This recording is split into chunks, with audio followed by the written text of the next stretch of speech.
How's everybody doing today? Great. Pretty good. Hey, you guys like video games? Oh man, I'm so into video games. Today is the day to talk about video games. Hi everyone, welcome to Raw Dogs. I am hungover and my name is Brad. We're part of the Tokyo Beat Podcast Network. Check out all the other amazing shows. Dylan, what's up, man? I'm doing well. You didn't even let me introduce myself, but you know. That's what we're doing now. Oh yeah, well that's me, Dylan. I don't even know how to introduce myself. I should start coming up with. You remember when I did like Gene? I'm the Quinine Cowboy. The Quinine Cowboy, the Gin Genie, the Juniper Jester. It's me. Hi. How's it going? I'm Tyler. I'm on the struggle bus. It's been a morning. It was a night. I'm hungover. Because it was Venture's 5-year anniversary. So had to go hang out with everybody there. And Tell them to sign the Cintas agreement. I will let them know. Okay. And then I went to a secondary location and started drinking whiskey. The secondary location. Never go to the second location. Unless it's where I went. very. Second's fine. The third, do not. Well, unless I was speaking more in like terms me. of like an abduction. Well, jump out of the car. Tuck and roll. See, in terms of abduction, Bite, please scream, and do not kick, go just to a don't second go. location. if the second location is closer to home, like really close to home, I will go. Yeah. But that's about it. Yeah. We are rejoined today by a special guest that we haven't had on in a while. Howdy, I'm Julian. Julian. I'm also hungover. Julian. Everyone but me. This is great. That's weird. Yeah, it's strange. I've been moving my wife into my house, which is awesome. That's usually how that works. It right? sucks ass, man. I mean, not having her there. I was gonna say which one. In fact, I'm delighted that she's there. But it's introducing a lot of cats to each other and wait, dogs. how many And she has a cat and a dog, and I just have a cat. Yeah, you got a So little it's zoo been a going little on. bit of a Mexican standoff. It's a real The Good, the Bad, and the Ugly. It's literally just that. Dylan, remember back in the day when we used to have to like not talk over each other? Like Yeah. it used to be a battle. We've gotten really good. I haven't had to say that in a long time. I just realized that. Yeah, I think we've got the... I think we're almost good podcasters at this point.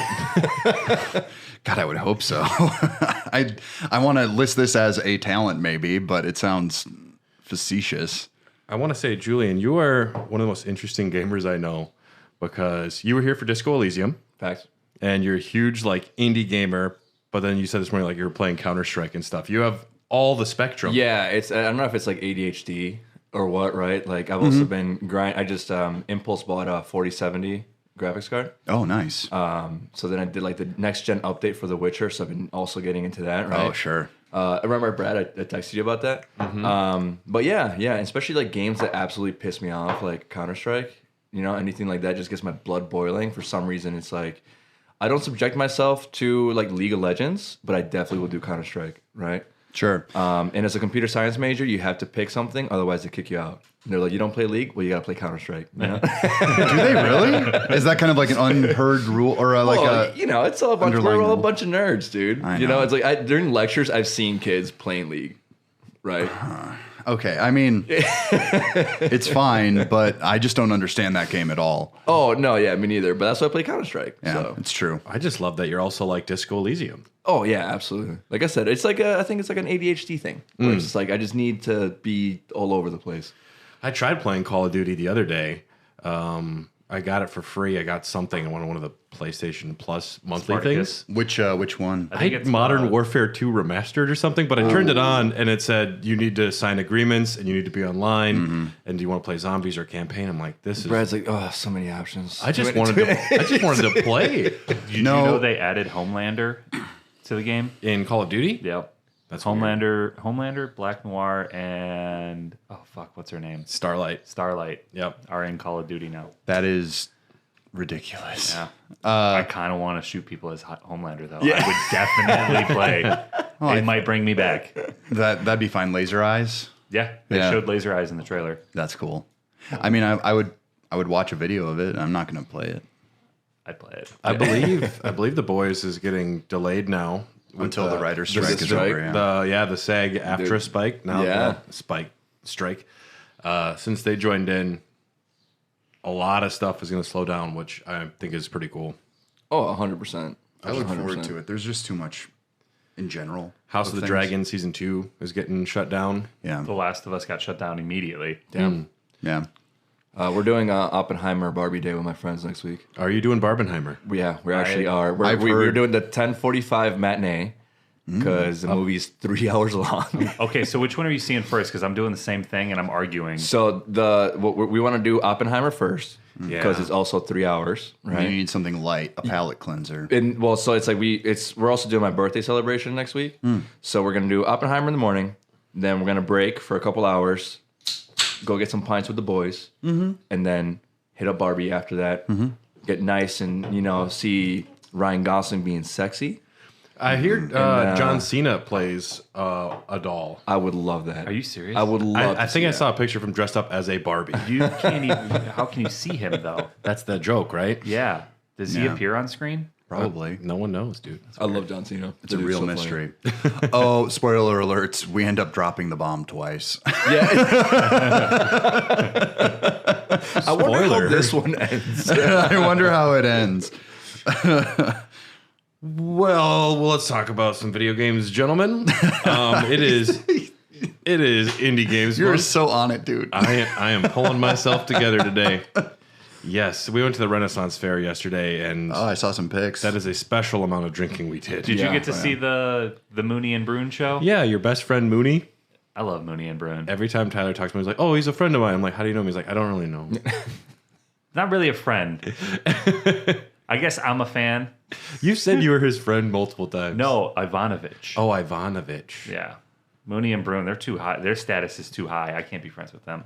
I got to get into like... Oh, don't sell yourself short. No, I'd have to do like sword swallowing or fire breathing. I'd have to have a talent. I got to come to the table with some heat. Are you good at impressions? Quick, do your Jack Nicholson.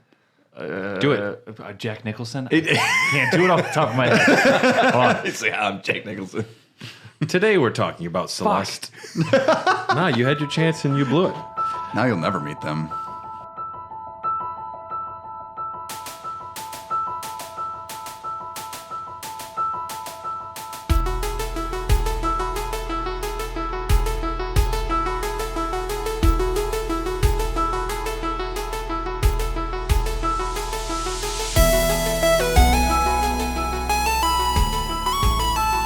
Failure. For this entry into Indie Games Month, this was my selection. It is a little game called Celeste, and I chose this game because I'm obsessed. I've beaten it double digits, 100%. Well, 100%, that's a tough term to use with this because that's golden strawberries and moonberries. And There's a that's- lot. There's a lot of layers. Yeah, that's more than I am comfortable doing because it's insane. Celeste, though, is one of my favorite games, one of my favorite platformers of all time. You're the reason I got into it. It's so good. Yeah. Once you pick it up, it's just tight. The way Madeline controls is a lot of fun. I personally just can't get enough of Celeste, so that's why I selected it. But I can tell you all about how much I've played it and everything after we hear a little bit more from y'all. Now, Julian, you said that you play this game because I recommended it. Yeah. So, serving you over the bar, a bunch of times talking, nerd speak. You brought it up, and one time it came up on my Steam, right? And I was like, Brad's been talking about it. I got $10.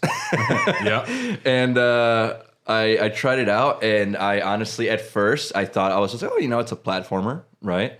And I'm particularly dog shit at platformers, but I'll try it. And it was a true test of patience, but then I just kind of fell in love with the story and the motifs within it.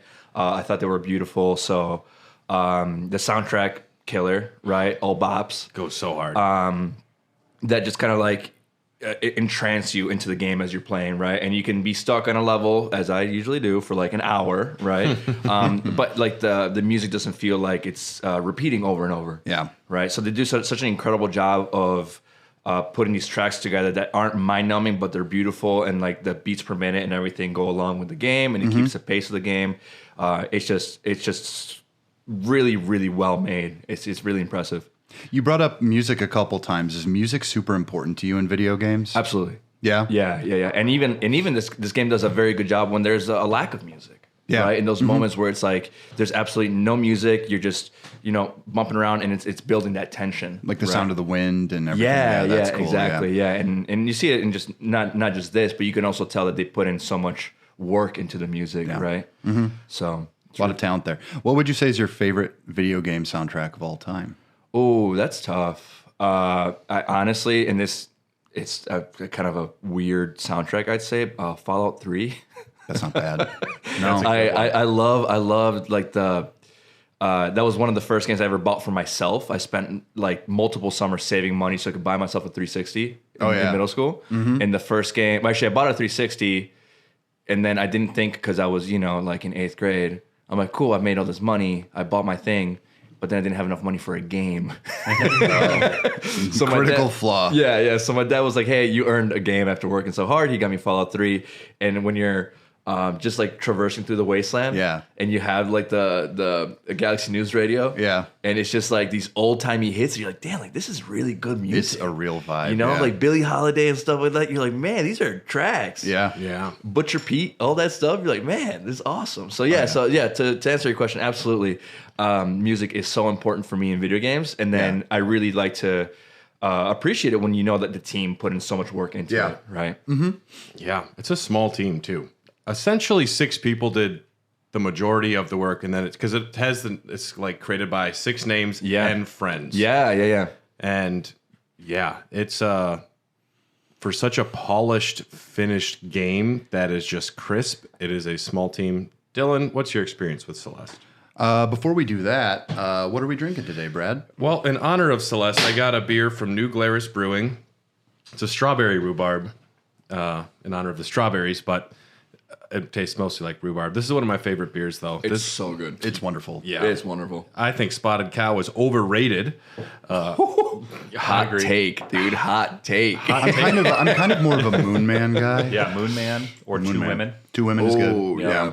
I like Fat Squirrel in the wintertime. Fat Squirrel's nice. Cannot get Fills my behind that belly. one. I love it. I don't know, too brown Yeah, I get it. for my taste. Yeah. I do think, though, that New Glarus's fruit beers are some of the most exceptional Absolutely. in the state. And so I've got us a nice strawberry rhubarb beer in honor of that today. It's highly drinkable.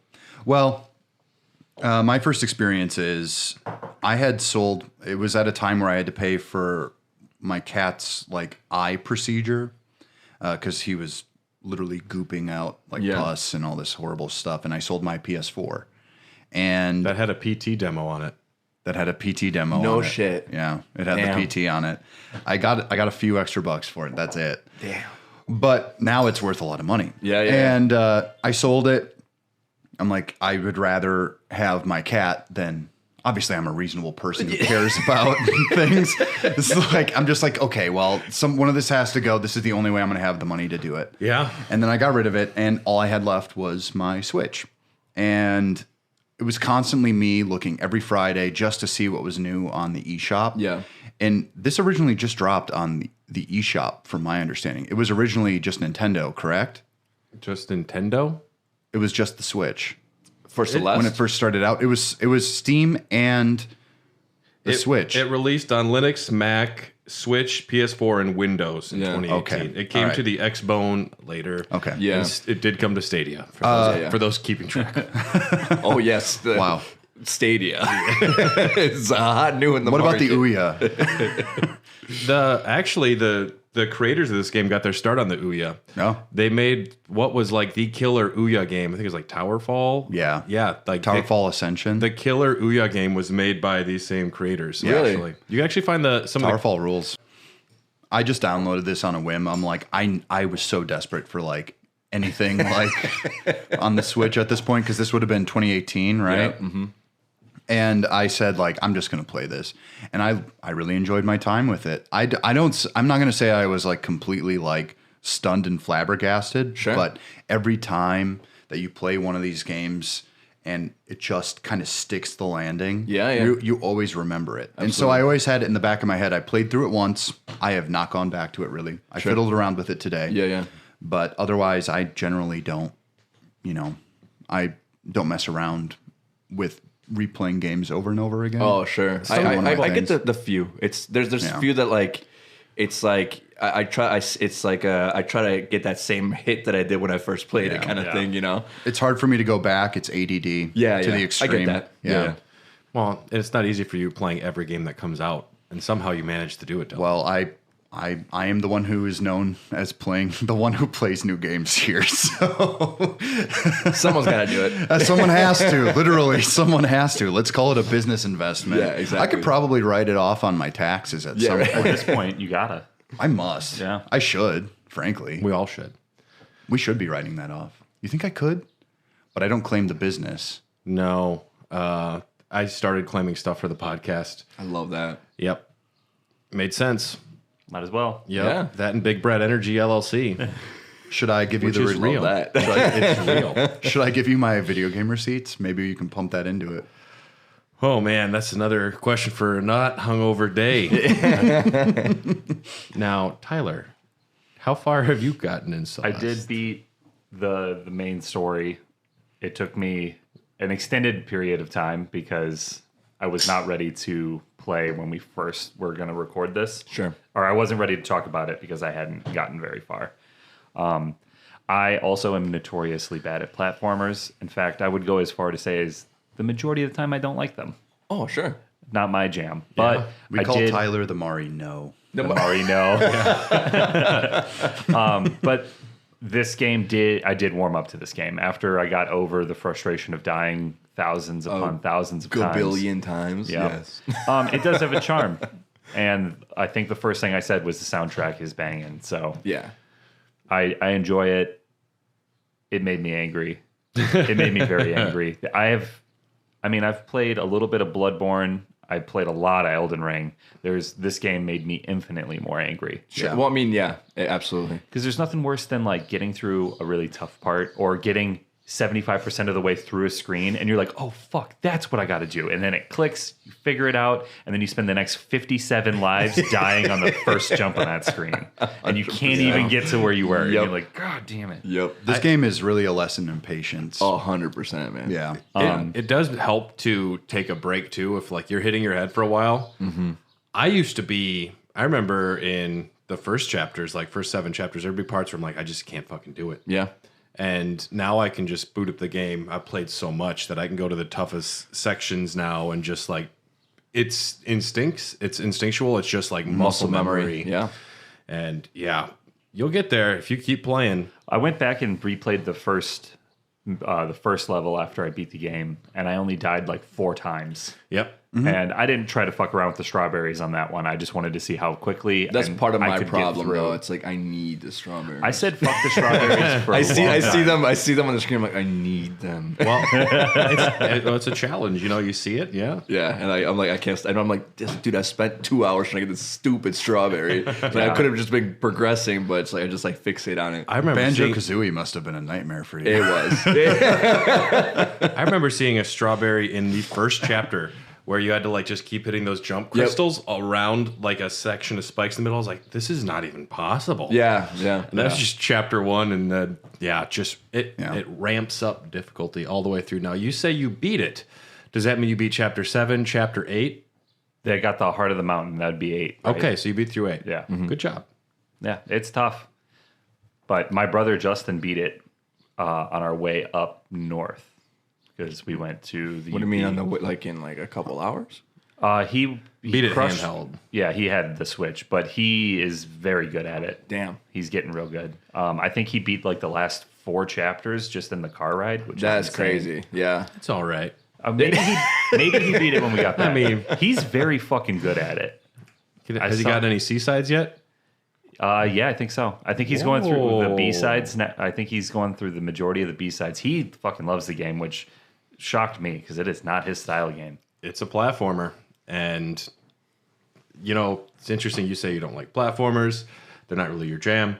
But I don't know. It's something about this game just clicks really well. They kind of are my jam. They are your I'm just jam. not good at them. Okay. That's like, you know, like I can admit that, right? That I'm like, I really enjoy this, but boy, am I bad. I think the only reason I kept playing is because the controls do feel so tight. Yeah. When Yes. I fucked up and I died, I knew it was because of me. It wasn't like, oh, well, this jump mechanic sucks. No, ass. yeah, exactly. It's all on your own timing, and that was, I mean, I don't know. Yeah, I agree with you. It feels good to know like it's your fault. Yeah, if something goes exactly. wrong. Yeah, Because actually, yeah. When you get that dopamine rush of beating a tough screen or a level, like I definitely found myself chasing that. Yeah, I was like, yeah. all right, I'm the fucking man now. Let's bring on that next level. And then I'm like, I'm fucking hate this game. I'm top tier gamer. Oh wait, I only died 500 times. My first experience with this, I was at Games Done Quick in 2019, and they were doing a speed run of it. They were doing a task run, actually, a tool assisted speed run where a computer, they have like maxed out perfect inputs. So it's actually being played on a real system, but it's all being played by a computer. So it's insane. But I was watching it, and the soundtrack is what got me very invested right away. I was like, what the fuck? And I bought this record here during that run. I just pulled it right up and bought it without even having played the game. Because it hits really well. So, I remember you showing this to me, and I'm like, "Have you played the game?" there's times that I bought soundtracks and have never played the game. There's even games I've barely even heard of, but they were on sale, so I grabbed it. I don't even know what VVVVV is, but I got it. Oh yeah, that's good. Yeah, that's another like very famous platformer. Yeah, I got a few like that. But Celeste, I got very into it very quickly once I did pick it up, and it's Tyler, can you close that window actually? These birds are chirping and it sounds great and it's beautiful outside, but we want to be dungeon trolls today. Yes. I do like that breeze. Yeah. The game works on many levels. It's extremely tight gameplay. It is twitchy, fun, responsive platforming. The way Madeline moves is great, but there's also like a really great story and surprisingly like thoughtful, emotional like story about depression and anxiety and overcoming yourself. Yeah. And it's weird because the first time I played this game, I paid attention to all that and I read things. And then I think the next like 100 hours I put in the game, I just skipped all the cutscenes. So one thing I did before this episode is I actually went back and paid attention to everything extra close, and it's I love the way that the dialogue is done with like the sound design of the characters' voices and the way that the dialogue boxes move in certain words. Yeah, how it emphasizes them. That's cool. Yeah, it's really cool. But so let's get into it. Celeste is a 2D platformer. What? I know, right? Guys, I have it here.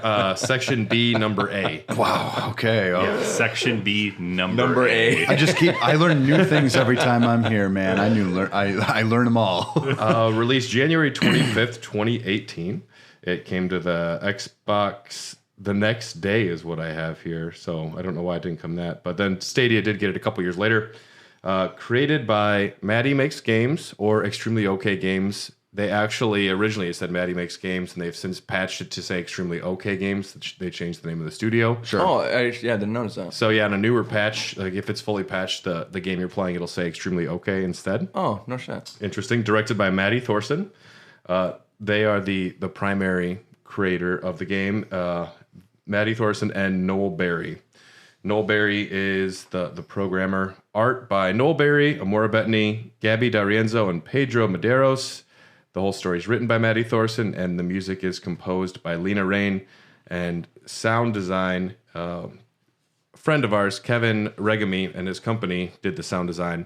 I actually was able to do another episode with him, did an interview with him, and he talked about how he did the sound design for this game, which is really cool. Development began back in August 2015 when Maddie and Noel participated in a game jam, and they created Celeste for Pico 8.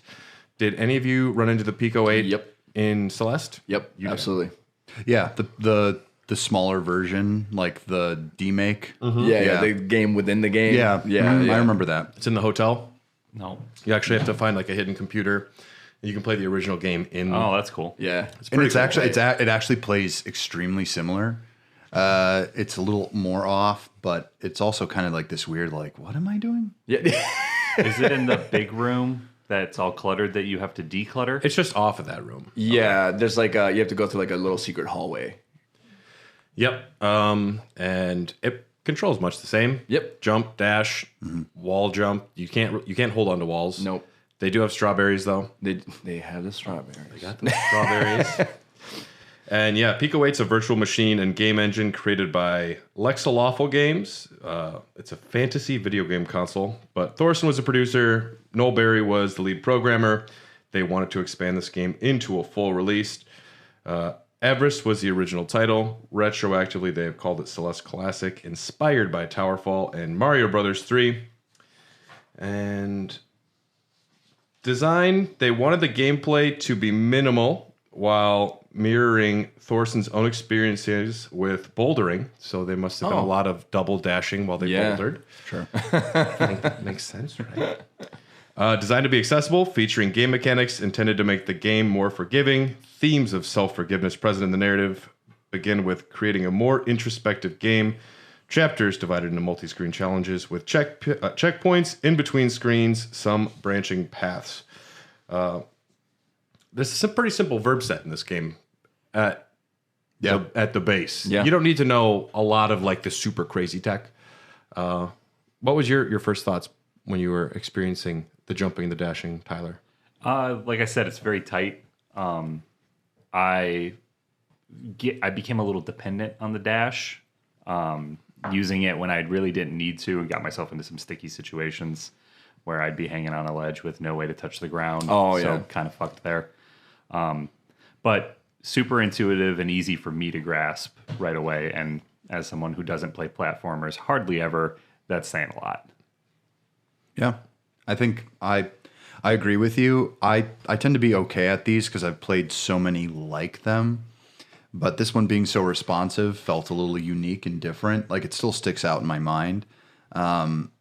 It's pure kineticism. It's all like, but you also have a very limited way to complete the task at hand. It knows what you want, what you should be doing, but everything lies on like a hair's breadth. Yeah. So you can actually like, you can lower your times. Like if you jump a certain way, and then you might get a bigger boost. And it's like, yeah, if you press that, if you have an itchy trigger finger like Tyler over here, you're immediately screwed in a level. Yeah, the way they handle death is really nice as well. You're going to die a lot. You're going to die a fuck ton in this game. And it's so forgiving. It gets you back into the action so quick, the little screen wipe. There's like almost no pausing. It's just you're right back in, No downtime. It feels good. Thank you, that's what No real loading screens for the most part. Yeah. Yeah, it's it's got that simple aesthetic too. It's it's got that 16-bit look. And I would even argue 8-bit. It's clean. It's simple. Like I didn't even actually look at what programming language it was actually written in. It seems almost like a 12-bit, if that makes any sense. Yeah, it's definitely going for those like that old school Nintendo, Super Nintendo look. A Mega Man kind of side scroller. Like the sprite you play as, Madeline, she's tiny. That's a tiny little character you play as. There's a lot of emoting that can happen with just that number of sprites.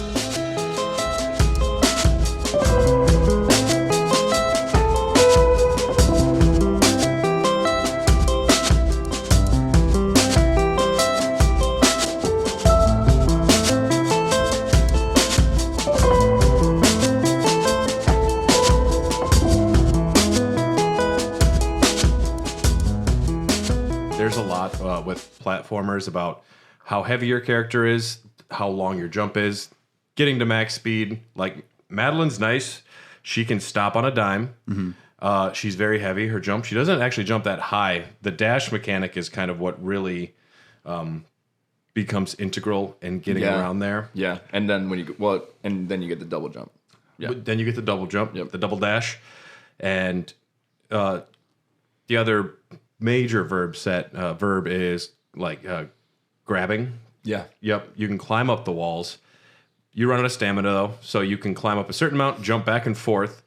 And my first time playing through it, I probably just held down that grab button all the time. Yeah, all the time. all the time.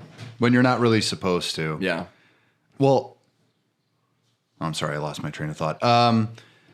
No, I think what's really cool about especially her size on the screen is that it gives the actual screen more. You can actually see what's coming up and plan ahead. Oh, sure. Yeah. Like that's super deliberate. Like, have you ever played like Sonic and you've been like, well, I didn't see that coming because I couldn't see far ahead enough to actually like plan. Sonic on the Game Gear, you can see like 4 It's feet in just front of Sonic. Sonic. Yeah, exactly. And I think that's important. And that must have been a really kind of tricky thing, like, something like needle to thread.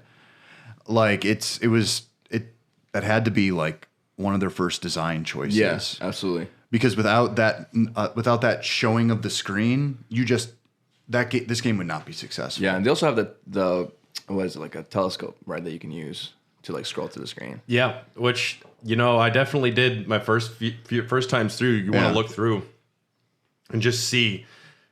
You'll like understand the first part of a puzzle, but I like what you mentioned, Dylan, about they're like single screens, most of them. Yeah. So you come in there, you see the puzzle, you see the platforming, puzzle, the mission, what you need to do. It is essentially a puzzle.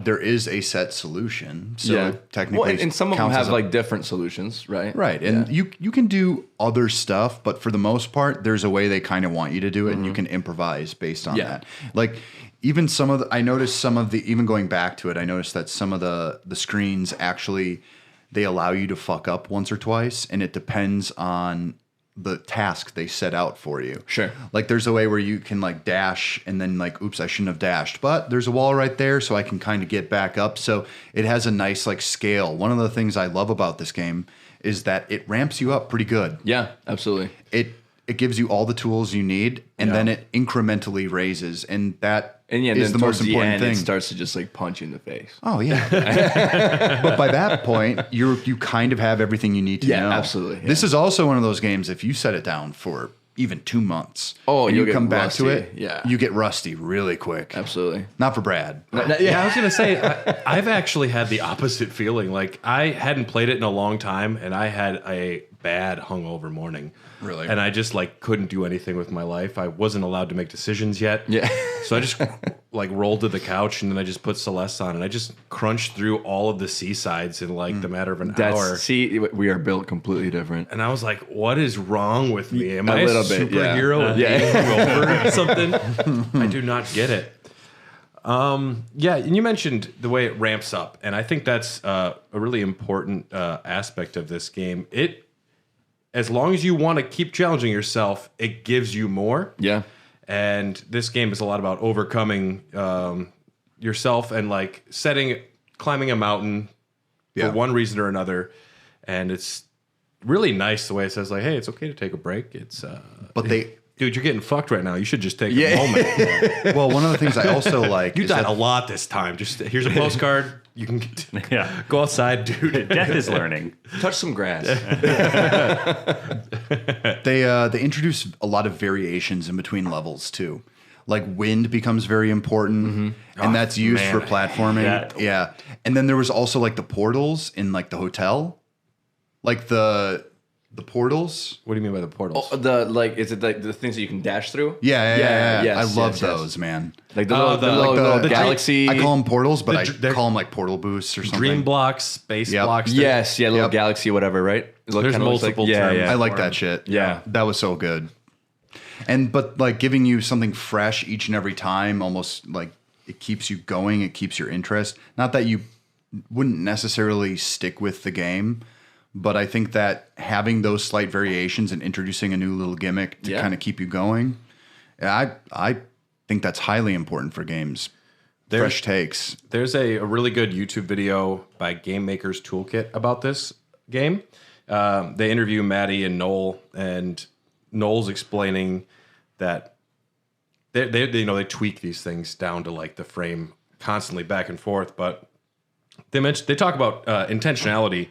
And they even have coyote time in this where you after going off the edge, there's 5 frames where it still allows you to make a jump just because like it just felt right. Oh, sure. It doesn't make sense, but there are things that they do because you want it to happen, or they like know what you were aiming for, and they have like a little bit of a bend rather than like a hard line, which is really cool. Yeah. Yeah, and they're talking about how they'd have friends over when they were testing the game, and the friend's like, I think this would be better. So they actually just go in there. They just like make a new quick draft of the game and let them go in there and try it. I read all of the patch notes about a month ago, and constantly just changing the way like things move, just a hair to the left, just a hair to the right. Yeah. Making some sections more difficult. Yeah. And you know, it is puzzles at some point. It is some puzzles. of it is I see the gameplay that they need me to do, and sometimes you got those Kevin blocks, those Oh yeah. Yeah. which they were originally called something else, but Kevin is the sound designer and he's the guy that makes the noise. Oh, that's hilarious. Yeah. So they just started calling him Kevin blocks. Love that. I think do he's the enjoy only one that. who probably doesn't call him Kevin blocks. But yeah, and man, at Games Done Quick, they even were just like goofing off. There's a famous speedrunner called Covert Muffin who has a very unique laugh. They recorded him in a closet. I love all the names of these people. Covert Muffin's great. He's really cool. They recorded him. Grand Pooh Bear. Grand Pooh Bear is wonderful. Yeah, I know. Yeah, I just think their names are just hilarious. Yeah, I mean, Night Rune was my gamer tag. It still is. It still is, yeah. Look it up, but it's where it is. I mean, what does a seventh grader think is cool? I thought Night Rune was the shit. I'm like, that's actually me. not bad. Yeah. Well, you know, it's because it's got both like knights and runes. You know, like magic and stuff. It's and you know, knights. it's physical and magic at the same time. So Mine is All Colors Sam. It's based off of a cryptid from the town of Sandown in England. and what is Tom's famous? Oh, camel toe lover with a K. You love to see it. You love to see I it. love to see it, and I'm like, really? And he's like, yeah. And I'm like, Yep. you are not the person for this. Every time I looked at him. It's gonna be too late if you're listening to this, but we're gonna go watch Tom's Olivia Newton cover band today. That's gonna be fun. At Bastille Days. Oh, He's nice. playing the John Travolta character for a song. Nice. Yep, I'm excited for What that. time? What time are you guys going out that way?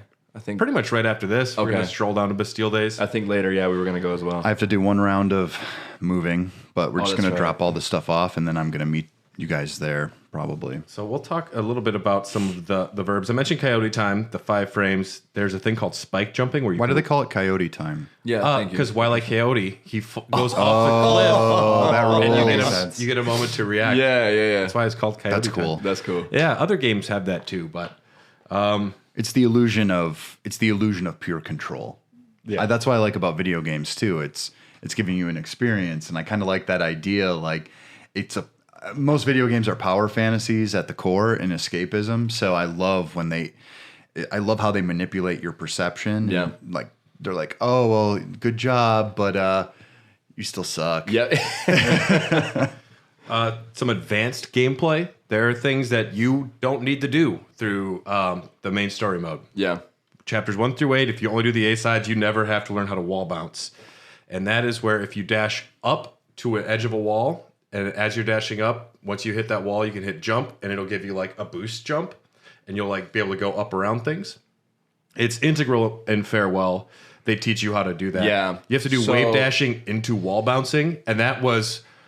I was like, well, I guess I'll just never beat this game. I think it's really cool how they grab stuff that speedrunners were Yep. using, and then in Farewell they were implementing it. So then normies, basic players, were actually able to they're like, okay, here we're gonna teach you more advanced techniques, because in order to get through this, you have to know how to do this. Yeah. Right? Because Farewell is just They implemented it into like their new DLC, their free DLC, because the speedrunners were doing things that I don't know if they were originally intended. There are things that weren't.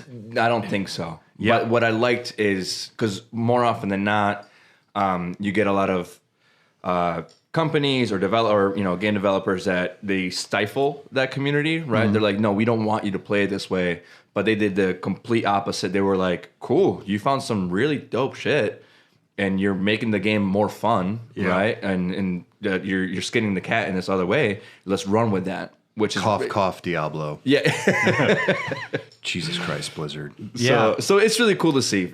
I just think it's cool when they do give the power to the gamers in that sense, right? Oh yeah. Even a game, like Bloodstained Ritual of the Night, the fact that they have not only the speedrunning tools there, like just in-game timer, but they also have randomizers built into a Metroidvania where every time you kill a monster, you'll get a random different spirit, or all of the items are moved around and they're locked in a way that makes sense.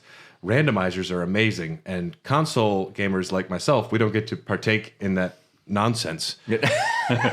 I watched one. Shame on you for even liking them. I watched one Games Done Quick. They did a Legend of Zelda: Link to the Past Super Metroid randomizer where you'd get items for the other game in either spot, and you'd go between doors into Metroid or back into Zelda. That's awesome. Oh, that rules. I was like, what the fuck are these guys doing? Yeah. Yeah. So wall bouncing, dash up towards a wall, you can get an extended jump, becomes very important. Wave dashing is when you jump and then you dash diagonal down into the ground and you slide and then you're able to get a jump. So you get that dash jump speed, but you maintain not having it, like you still carry your dash because you were on the ground. Yeah. So you carry your dash with you. Turns out I wasn't wave dashing at all until this recent playthrough, my recent story mode playthrough, because I never watched the fucking tutorial. I was hyper dashing, which is different. Oh, sure. Hyper dashing is where you don't jump and you just like down dash while you're on the ground yeah, already. You just skid. You didn't do the simple up down kind of. I didn't do the jump first, and the jump gets you like more height, but hyper dashing gets you more length. So it's either higher or longer. Yeah. Oh, okay. Which made some things tougher, but I put down the things beyond me section. Extended supers and reverse extended supers, reverse hypers, extended hypers, and reverse extended hypers, reverse wave dash, ultra, where you're able to like accumulate your speed. Like, dude, I don't get any of it. I legitimately, I really admire people who know what this shit is. Yeah. But sometimes I'm just like, even when we were talking about like the Street Fighter series. Yeah. I was just like, what do you mean? Like, I know how to play Street Fighter. Low punch, high punch, mid punch. I get it. But then suddenly they're just This like, one, they no. added this kind of meter, and it's got 7 different functions. You can have setting A, B, or quantum. Yeah. Have you even touched? Why do I need Bro, this? have you ever touched thunder combos? I'm like, what do you mean? I play as Honda. The car, not the man. Demo dash is something that, again, I have never demo dashed once. It is a weird thing where you can actually go through spikes sometimes. Oh. Demo dashing is when you dash down, then immediately within 4 frames or 0.066 seconds, release the down key. Then you dash horizontally while remaining crouched. Yeah, to your point, how do you figure that out? Yeah. How do you figure that out? I think it was an accident, it has to be, right? but speedrunners do it on certain rooms. I don't think my eyes can do that. When things come down Catch to the frames that fast? Oh, I can't do it. No. and frames, the frame perfect tricks are madness. Yeah. I watched a guy blindfolded beat Punch Out for the Wii, and not only are you like doing frame perfect tricks, he can't see them. Yeah. Like, and it's just all like it's muscle memory. It's just My reaction speed is just not. It's not that. good. Yeah. It's just not. And well, the it's not older I reactions get, at that point. It is it's literally knowing when to Memorization. do it. Yeah. Well, it's like I watch a lot of like Formula One racing, Yeah, sure. and these guys, they do a lot of sim time, like when they're not actually racing. But I've been seeing these videos where they'll, like this, they put on a headset and then they're like, tell me which track this is without any context. So they hear the engine, and based off of like the downshifting and upshifting. Sure. They're like, the weight of the car. well, no, just hearing it. Really? They'll be like, yeah, that's Monza. And you're like, what the fuck? Yeah. Like, it's incredible because they've just done it a million times. I've seen them doing reflex tests Oh. with wide receivers in the NFL. Dude. And like the wide receivers in the NFL go first Yeah. and catching balls that are thrown at them. And they are super fast. And then Yeah. Formula One, it's like watching fucking Goku. He doesn't even move. The ball just Seriously. is all of a sudden ultra in his hand. instinct. Yeah, It's yeah. incredible. So it's crazy how we can train our brain to do stuff like that, where it's like, I've done this so many times, I can do it fucking blindfolded, right? And back when I was learning some of these techniques, that one screen where you had to wave dash to save your dash, get a major distance, and then wall dash up into a wall bounce. I sat there for a week. No, I'd come back and I'm like, Just getting angry. and I didn't know what I was doing wrong. There are sometimes I jumped onto message boards, and I've been on the Celeste Discord asking questions. They're super helpful and friendly. Yeah. Sure. I'm like, why aren't these bumpers acting the way I want? They're like this. You're either like holding the direction, like you're holding back too much after you hit it. I still don't. Bumpers are the things that I don't understand completely. Otherwise, Bumper, like the thing that pushes you. You're talking yeah, about? like a pinball bumper. Yeah. Okay. Yeah. Sometimes my guy does. Madeline doesn't do at all what I want her to. Oh, sure. But that's a demo dash. There's also a demo hyper, whatever the fuck that means. Well, this brings up another thing that you were talking about earlier when we were watching you play a little. The controller is the most important part of this game. Oh man, I have been so angry with controllers lately with this game. I've gotten really picky as I'm getting older and like more like set in my ways. It's one thing if you're playing Kentucky Route Zero, where left and right, or you're playing Vampire Survivors. All right, doesn't matter. Yeah, Stick. Yeah, Give me stick. yeah. But yeah, so for Celeste, the last 2 months I played a lot. I played through it on Switch with both the handheld Joy-Cons. I've done it with the Pro controller, and I've done with the new Hori Pad, whatever I got controller. Do you feel like there's a difference between the Xbox and the Switch when you play? Like, because I feel when I play Tears of the Kingdom or Breath of the Wild, like an incredible game, but I do notice that it definitely does play different than when I'm playing, let's say, like The Witcher on the Xbox or The Witcher on my computer. Oh, sure, but what kind of controller are you using with your Switch? Is it just the Joy-Cons? I have the Pro, and then the Joy-Cons. Yeah. Okay, so the Pro controller is pretty good. Yeah, I think it's the best for Celeste out of the Sure. Switch.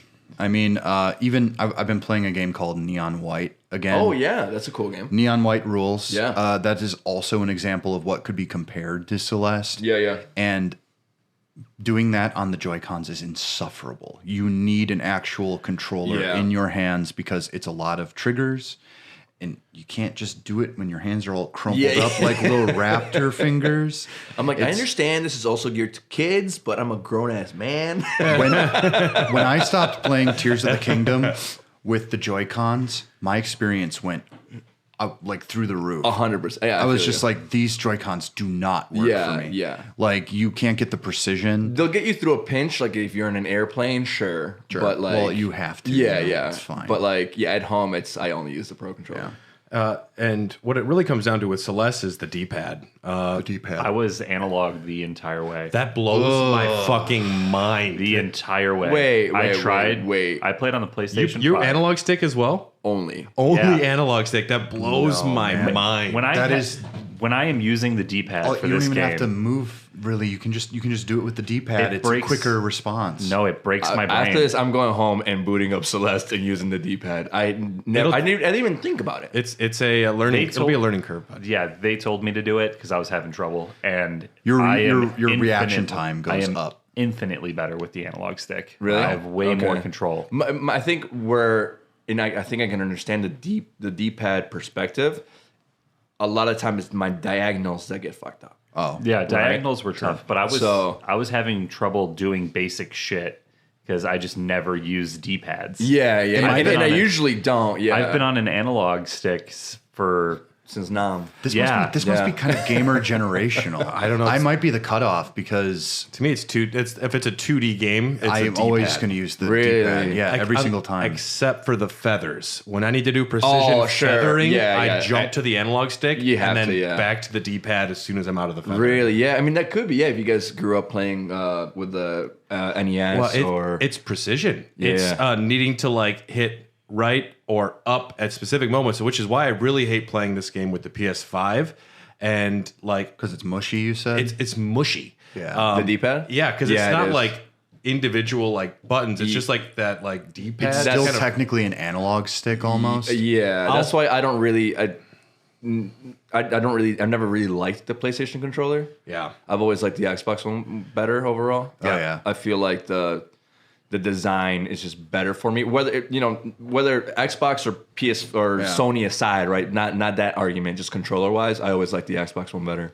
We're going to take a quick break to hear from another amazing show from the Tokyo Beat Podcast Network, and we'll be right back to discuss a lot of things. Excellent. In a world of podcasts, only 3 men are willing. Well, dude, what are you doing, James? You told me to do the promo for the podcast, right? That's what we're doing. But I mean, we could actually tell people about what we are. I mean, we're the Famicast. We're a bi-weekly show. We talk about Nintendo and games in Japan. I'm Danny, and that was James, and we got another guy. Who are you again? I'm the saboteur. I'm the henchman. I'm the interloper. That's Ty. He is our anime trash expert. Digs around in some UFO catchers for us. Check us out. We're in Japan. We like Nintendo most of the time. The Famicast, only on the Tokyo Beat Network. Today's show is brought to you by EPOS Gaming Audio. With a comprehensive lineup of both wired and wireless headsets, gaming amplifiers, microphones, and webcams, EPOS has everything you need to experience the power of audio. Like their H6 Pro lineup, which features 2 versions, an open or closed headset. The closed headset allows you to tap into exceptionally detailed audio and seals out ambient noise, while the open version delivers natural high-fidelity audio with an incredible soundstage. Both headsets include a magnetic detachable microphone and a sleek design that has no wild RGB configurations, just good design. Listeners can save 15% by visiting www.eposaudio.com/gaming and entering code EPOSFRIEND15 at checkout. That is EPOSFRIEND15 at checkout.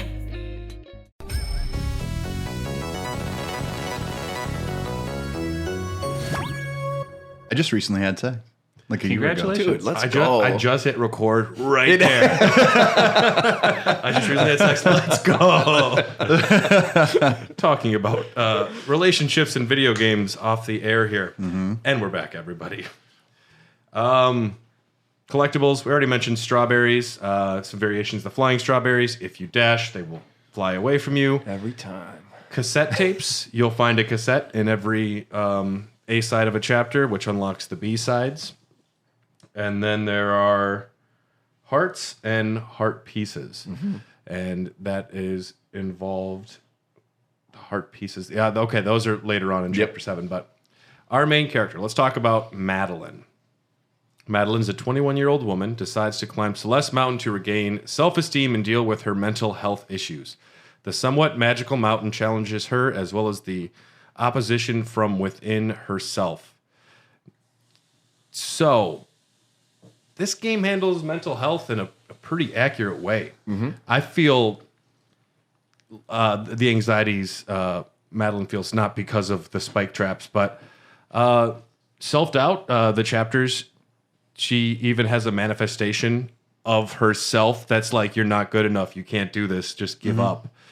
Who also ends up being one of the few like combat-focused sections of the game. Yeah, the boss battles, if you want to call them that. They're barely. No. It's like a unique challenge. Yeah. Yes. It's fun. Yeah. I think they're nice little breaks within the system itself. But, so Madeline, we don't know. What something that I think is really good about this game, too, is we don't know why Madeline is super having this big struggle. There's one point where she enters a dream section in Chapter 2. That's when she meets Madeline, which is the unofficial name for her other self. They call her Madeline.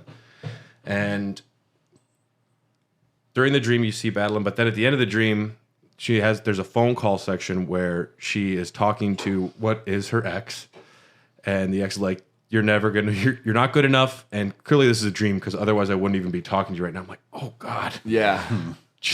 Yeah, that was rough. Yeah, it was tough. And I don't know what you're talking about. Nobody hates me. Dylan, you got great mental health. No. You're beaming these days. Oh, I'm doing all right. We've all struggled. I've struggled a lot with mental health. Like, it's just, it's a part of being alive. Yeah. Well, it's a part of living in America. In society. It's also something that I take it seriously, but you have to laugh about it. You have to kind of like, I think when you start this game out, she's very like grumpy and almost like curt with people, and she can't really handle it. But as you move along and you meet like companions and friends, what's the name of the Theo? Yeah. Okay, Love Theo. I like Theo a lot. And he's just he's like super friendly, and he's just like, hey, what's up? You want to hang out? And Selfie. Yeah. And it's like what they say, YOLO. Yeah. Yeah, the one. Very endearing. But he has his own struggles he's going through as well. But yeah, like at the beginning, she is untrustworthy. The granny character, who's just old woman at first, she like laughs at her, and I like her design a lot. Yeah. It's simple. But yeah. Madeline's insecurities make her immediately believe like they're making fun of me. This is making me uncomfortable. I just want to get away and push people away to make things easier. But yeah, you meet Theo in chapter 2. Theo's just climbing a mountain for the sick Instagram posts. Yeah. Which he actually does have an Instagram. If you haven't checked it out, look up Theo under stars. Really? It's got unique artwork from his experience going up the mountain. So you can see like artwork that they did of him climbing around in like the vents in the hotel. Can't you meet him in chapter 1? Isn't he by a plane, that's a sick. plane crash? That might be chapter 1. It's chapter 1 or I believe it's chapter Because 1. I missed him the first go around on chapter 1. Because You meet at his campsite. I remember really that cool. specifically. Yeah. Yeah, that's awesome.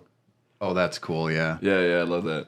Yeah. Give him a little And follow. yeah, Theo's Madeline's homie going up the mountain.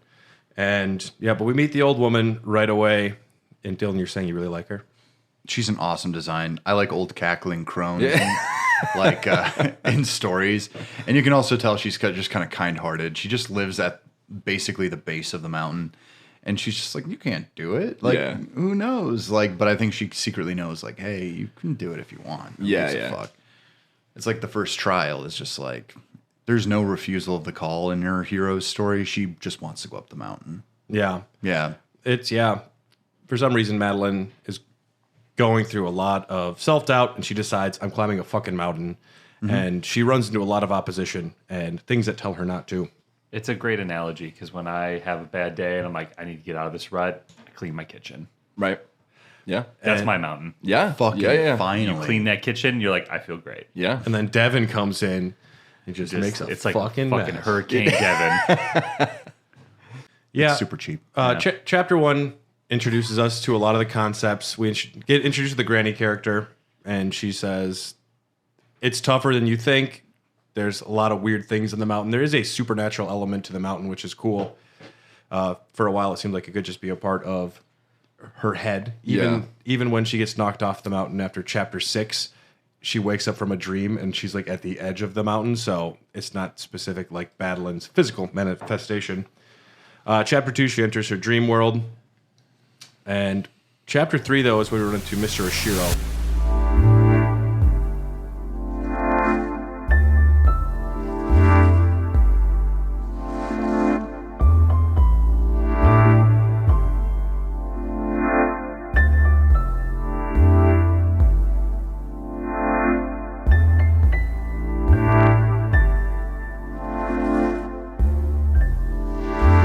Who I used to hate.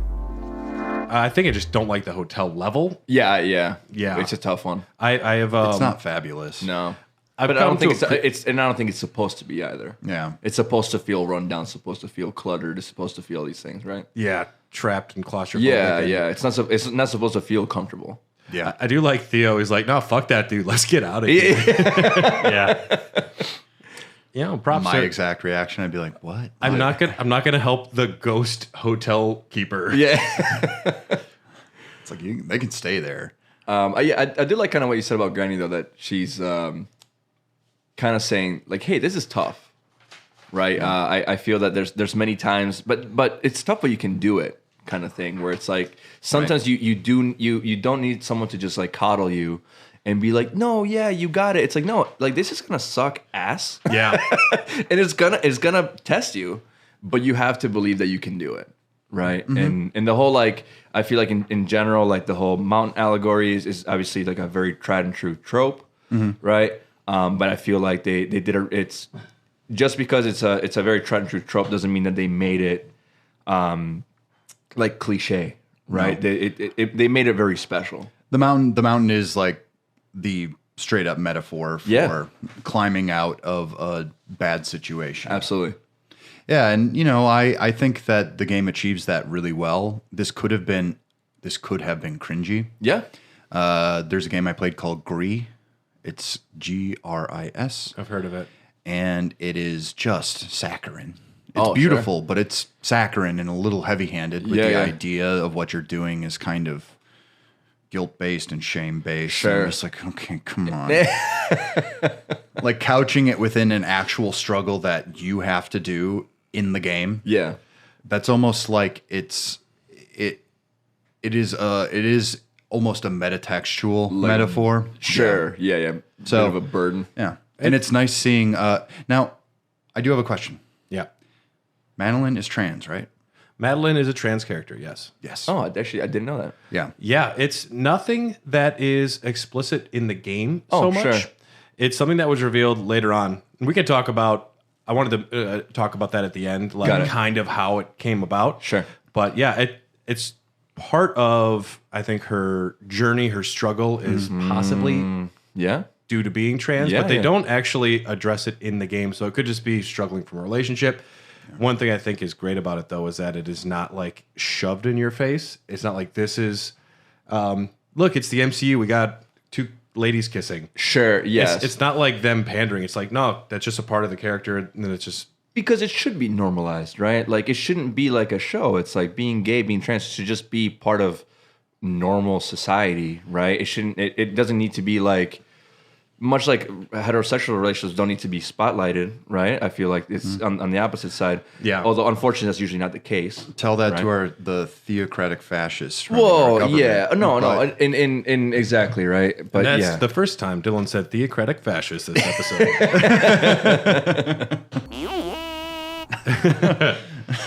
I think Oshiro's great as a reflection of Madeline.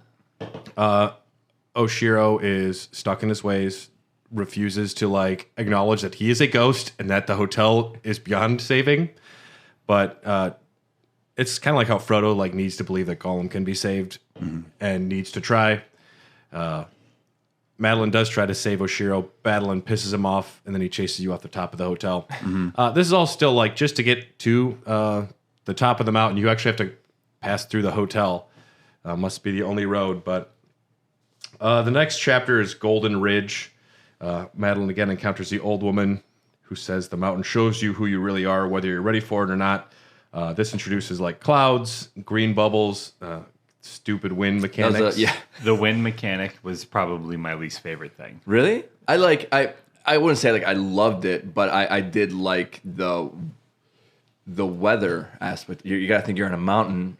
There would be wind. There would be wind. Yeah, right. like that was really cool. I didn't like that it took like control away from me as I was like just starting to grasp the game. I'm getting into it. Sure. It added a dynamic that I was not down with. Got it. Like, yeah. I'm already struggling enough. I don't need stupid wind. And then once, I mean, it, like any other mechanic in the game, once you get the hang of it, it is a lot of fun. But that was my biggest hurdle. I think I put the game down for a couple days when I was like, I just don't want to fuck with the wind. Yeah. They could have also put ice in there. Thank God they didn't do. Oh my Also, God. yeah, ice you're right. mechanics. Yeah. At one point, they fully were designing underwater, like an underwater chapter, and they're like, "This isn't really good." This is a bit of a nightmare. Yeah, It turns out most people don't like water levels No. in video games.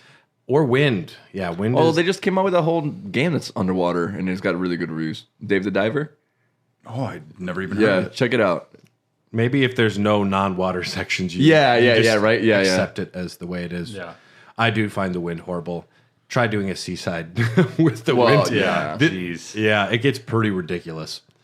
Yeah, chapter 4 is just like the least story-centric chapter. Because I feel like it's also a turning point, right? I feel like almost like after chapter 4 is when you go into the Temple of Mirrors, The Mirror Temple, yeah. Mirror Temple, and then it's like the dial starts to crank up a little bit.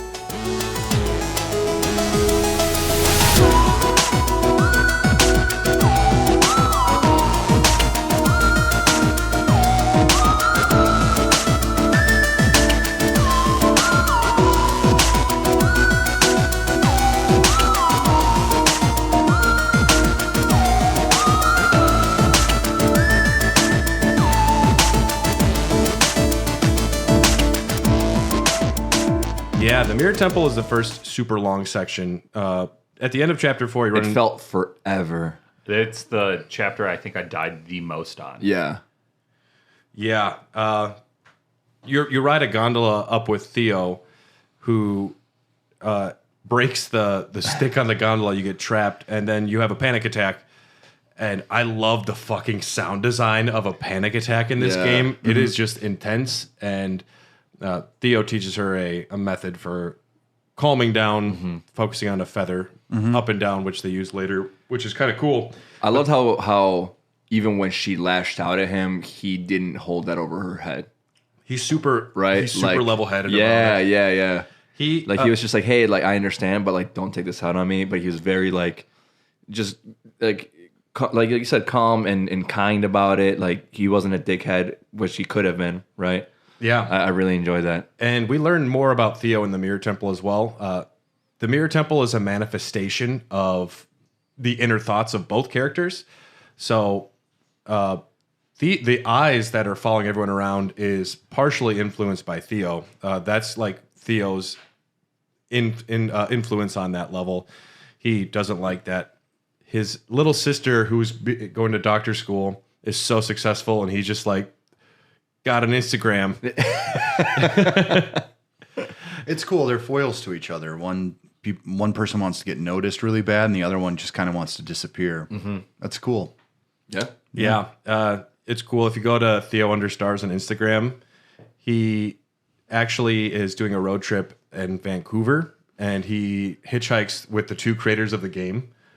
You can actually see the Noel Berry and Maddie Thorson in a picture with like Theo's like found these cool people. That's cute. On a road That's trip. really cool. I like that they did that. And Granny, actually, if you go into Theo Understars, when he's waiting for Madeline to come down the mountain, he's hanging out in Granny's house, and he's like, "Why does she have this sick gamer chair?" And it's just Granny sitting in a little gamer chair. She's a big gamer sitting there. She's got a Pico 8. It probably does. Yeah, she's got like a dope ass big gaming chair. It was kind of funny.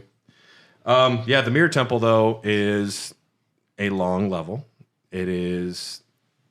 This is very puzzle centric. Super. Having to go explore a lot. Yeah. It's where you'll run into a locked door and you have to go all the fuck around looking for what you find is like 20 strawberries and then the key. Yep. Yeah. But then you get into multiple sections like that, and then you get to the Theo trapped in the crystal puzzle. Yeah. And you have to carry Theo while these things are attacking you. It is fucking impossible. But you did it. I did it. And So it's not impossible. I probably died platforming and just regular throughout the entire level up till that point, maybe 150 times. Jeez. I died 557 times overall, just in chapter 5. Damn. And they all came from these fucking little monsters. They are like heat-seeking missiles. They're like the worst. They're the worst. They're like what are they like? Just like giant fish monster and things. they They introduce them and you control, so it's like Madeline's subconscious doubts attacking her. Yeah. But so you can jump on them to like knock them out for a little bit or hide behind one of the barriers. But I feel like when I tried to jump and land on them, they stutter step and like juke you out. Like they slow down all of a sudden so that your jump goes right over them or you drop right before them. There are some sections in the B side and C side where you actually have to get way out over a thing and then bounce off of them at the right point to get far enough. And that's a mess. Yeah. The game is also kind of like a dance. It's where you have to figure out where things are going to happen each time and then kind of course correct based on that, which sometimes I really like that in video games and sometimes it annoys the piss out of me. So I understand where you're coming from. It's definitely like, but when you succeed, like I was talking about Neon White earlier, when you nail that and you get like an ace platinum, you're just like, I am the greatest gamer alive. you just feel really good because it's all run and gun shooting and then discarding your cards and then picking up new ones and figuring out how this really needs to go. And you call your wife over, you're like, it only took me 15 deaths. And she's like, good. Sick. Good for you. Good. And you're happy? She goes, that's great, baby. And I'm like, so it is pretty cool. I guess I'm pretty awesome. Right? Yes. What's really fun about these monsters, whatever they're called, I forget their names, but the levels before have one way to do it. They're kind of stationary. If there's something that's a moving piece, it goes back. Yep. But with this, it turns into you have to change up your strategy because Absolutely. things will be in different spots. And with Theo, you have to throw him, and sometimes you have to catch him. You have to there's multiple paths. I like that it becomes a little bit more of a just straight up challenge where you have to improvise. Absolutely, yeah. Mm-hmm. It's fun. The B-sides are, you can actually, if you get the cassette while you're doing the A-side, you can quit out, go right into the B-side, and when you beat the B-side, it goes to the next part of the story. It can, you don't actually have to beat the A-sides. You can just get the cassettes and only beat B-sides, never beat A-sides once to finish the game. And that's one of the speedrun strategies for Mirror Temple. You get the cassette and you quit out because the B-side's much quicker. You have much less of those big puzzle sections. That's cool how they did that. I like that. It's weird the way that works. But in the B-side, Theo, the B-sides don't have any story content. It's just the things that were introduced gameplay-wise. They're all right, well, this, but turned up to 10, and also with those things like dream blocks. Yeah. You go through them. If you hold back and grab, you come out the other side, and you can just hold right on instead of going off the end. They teach you new mechanics about the way things work, but with Theo, is the only story at all in the B-sides. He says, "Yo, this isn't canon, right?" Love that. And even at one point, you have to do this really crazy throw and then jump double dash this crazy long section with him. And he walks through and was "This isn't even possible." And I'm he's saying what we're thinking. Yeah. The Mirror Temple, though, you get through it. Theo thinks it was a dream. Turns out it wasn't. But there is a really cool section here where there's a long dialogue scene between the two characters, between Theo and Madeline, where it's just if I skipped this, every time I played it except the first and the most recent. But it's just them talking back and forth and asking questions. You can choose to skip it if you want, but it's a really good portal into what's going on with the characters. Yeah. It's a nice moment. And Madeline wants to take a selfie at this point. But she has the idea, I can just tell Madeline to leave. I don't need her anymore. And I love this scene. When she goes up, she's like, "I don't need you anymore, Madeline. Go be free." And Madeline's like, "Fuck you." When she crawls out of her little... Out of the box. I was like, yo, what's going on? That was, it's so well done. Yeah. It is terrifying.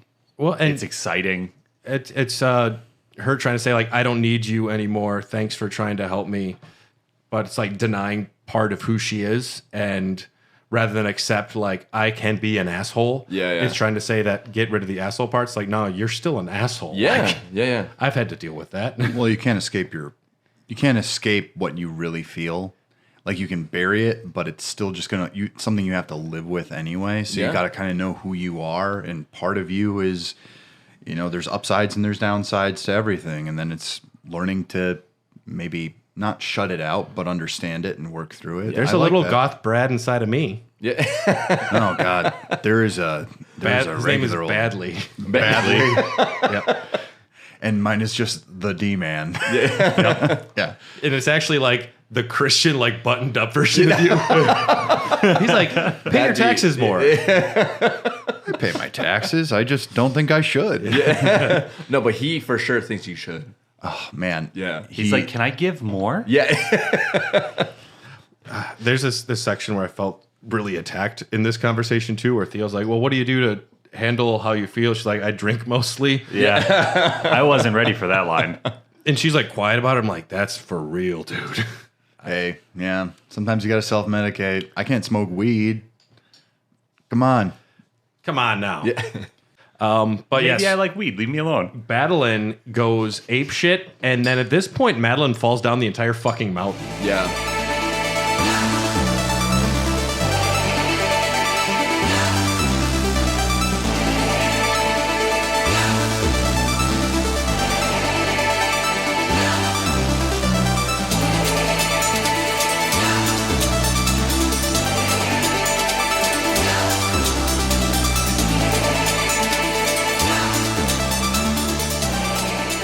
That was a little defeating. Yeah. Yeah, and it's like maybe she's ready to kind of give it in, but she talks with Granny and she gets back on there. They introduce the Kevin blocks here, which these guys are pretty cool. I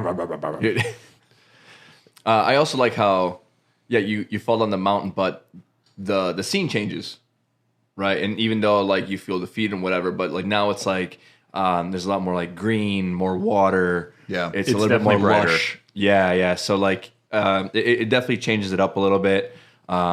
Introduces the blocks, the Kevin blocks, Yep, and the feathers. and the Which feathers. is my favorite mechanic. Yeah. Probably. You like the feathers. Yeah. Well, I'm an I enjoyed analog them too. guy, so it was like Yeah. just natural. Yeah.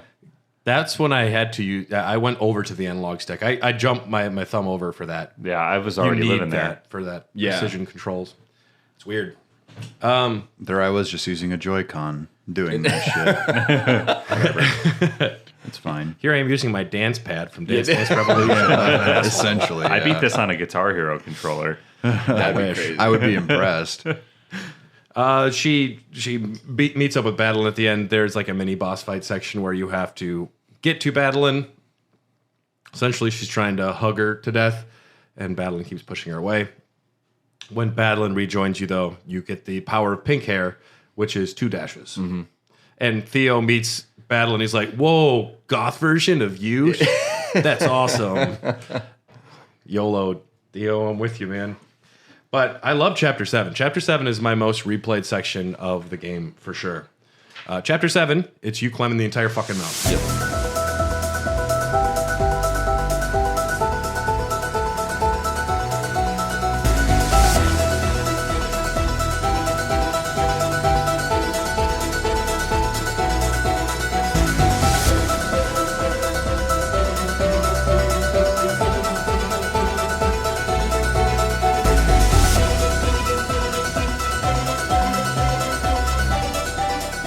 So you get like bite-sized chunks of all the levels, like a greatest hits of... It's a montage, essentially. Yeah. It's great. Structured a lot like a movie because when you fall from the top of the mountain all the way down to the bottom, you have that like, all right, the protagonists they're in the pits. This is the low point, Yeah. and then you have that Rocky-esque, Absolutely. fucking just crushing it montage. Yeah. In The Campbellian pace- terms, it's called the flight from without. The pacing, I felt like Very good. despite me dying Nice. 4,000 Bringing a real times, Yeah. scholarly Great. edge. Yeah. I'm so sorry I interrupted. you're good. Yeah, I love the summit. I find it very replayable. Also, the toughest crystal heart to get in the game because you have to collect like 6 different, like a thing in each section of the level to get the crystal heart at the end. Oh yeah. Yeah, it's I didn't do it. I'm but- not about that life. if you don't get I'm all the not a crystal hearts, you completionist. can't do farewell. Have you done farewell? Yeah. Okay, so you've gotten it at some point. Yeah. Yeah. But yeah, you have to get all of them in one playthrough of this. But you get to the summit, you get to the very top, and you enjoy the view for as long as you want. Badeline reflects that she cannot continue to exist outside of Celeste Mountain, but they kind of realize, I'll still be inside of you. I just won't be a separate Dylan inside the same room. It'll be 2 Dylans inside the same man. Duality. Yeah, well, I mean, I really like that, and like I feel like at first, like the first time I played it, I guess I didn't realize because at first I was like, oh, it's just a platformer, right? And it wasn't a thing till this point that I was like, okay, there's like a lot going on, like much like deeper than what I thought this was, and seeing how. This is a struggle that I feel most of us can relate to, right? But you at first, Madeline's pushing her away, and now it's like you're kind of accepting yourself. And then when she starts to accept herself, she's actually starting to do better, Yeah. right? Yep. And it's really cool. And yeah, you're not always gonna crush it, but you're not gonna get to where you want if you don't start at least like loving yourself a little bit, accepting yourself a little bit. Yeah. And I mean, it's a constant struggle. You're gonna go up, you're gonna go down, right? It's never gonna be perfect. Self-acceptance. Absolutely. It's very tough. Yeah. It's like what Dylan said earlier, how like the whole idea of the depression, what's the word I'm looking for? Analogy, and throughout this entire game could be very corny, Yeah. but I found it to be totally endearing. And empowering. Yeah, as Yeah. a 30-year-old dude, I was like, I'm here for this. This is fucking Yeah. awesome. Yeah, absolutely. It's also a really great example of less is more. Yeah. It's a little more subtle. It allows you to process things because even as like you get to like these little story beats, they don't go on too long. Yeah. You kind of get the right idea, and then everything is about you contextualizing it as you move through the next section, and that really works. I think a lot of games could learn a lot from this because lately I've been playing games where it is just dialogue fucking city, and I'm like, I get it. I know how to play a Pikmin game. Stop talking to me and let me run around with my little guys. Like it's all just like it's all fucking talking all the time, and I'm like, I understand you crafted these characters and whatever. I'm a part of this rescue squad, but I was like, come on, Less is more. It's like, do you think this is actually funny? Do you think people laughed at this? No, stick to games. Yeah. You are not a comedy writer. We are not here for the character arc of the Pikmin.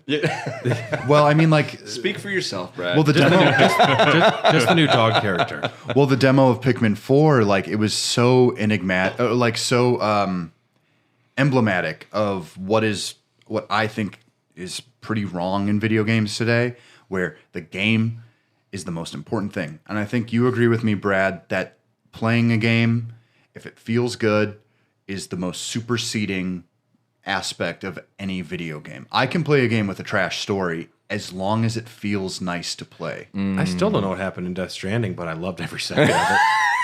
I mean, we did analyze it pretty well. We got it pretty close. Yeah, the goop monsters. Sure. I Troy Baker is a pizza delivery driver, some shit, whatever. I think I'm the opposite of that because I'm not saying I've never played a mind-numbing game that doesn't have any value, but like Disco Elysium kind of played like shit.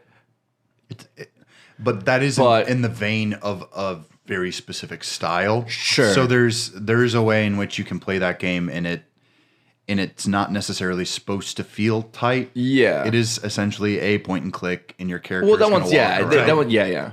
But when I fail a dice roll that's way beyond my capability, I said, "Do you want to make fuck with me?" I'm like, "This is the greatest gameplay ever." Because their dialogue, I mean, and that game was strictly dialogue, right? And Well, they just nailed it. To I me, think it's the most difficult thing to explain. It's game feel. Yeah. And it's much like with beer. Like describing the mouthfeel of a beer is the most difficult thing to explain to people. Working at Lost Whale, that was one of the biggest hurdles that I had to get through, where it's like I'd work with these guys that were so eloquent when it came to like describing tasting notes. And you're like, when yummy, and when I beer, first started beer. working, I would like, they're like, so what do you think? And I'm like, it's like super good. But you need that common man aspect. Yeah, Never lose yeah. it. No, But I'm then serious though. It's like Yeah. it's one of those things where it all breaks down to personal taste, but then you also have to factor in intent. And I think that in this game the intent was so solid Yeah. that it's just like we knew exactly the product we wanted to give you. Yeah. Agreed. Yeah. And blending that is super difficult because I'll tell you this much. I played The Last of Us when it first came out. I thought it was good. I was like, yeah. And then when that remaster came out for the PS4, I was like, oh, this doesn't control very well. At least they added The Office in there, right? They added a new section which is based on the layout of the Office TV show. Oh, really? Did they? Yeah. I don't know. Either way, I think the gameplay still sucks. But I mean, and it's fine. But Tyler, you're well known for preferring almost a cinematic storytelling type of video game. I think that's where you fall in line. What in terms of this game itself? How much did that part mean to you? Could you have done this without those story beats and still appreciated it, or would you have enjoyed something that would have just been pure, just run and gun? The story definitely played a very big part in me continuing to play this game with how challenging it was.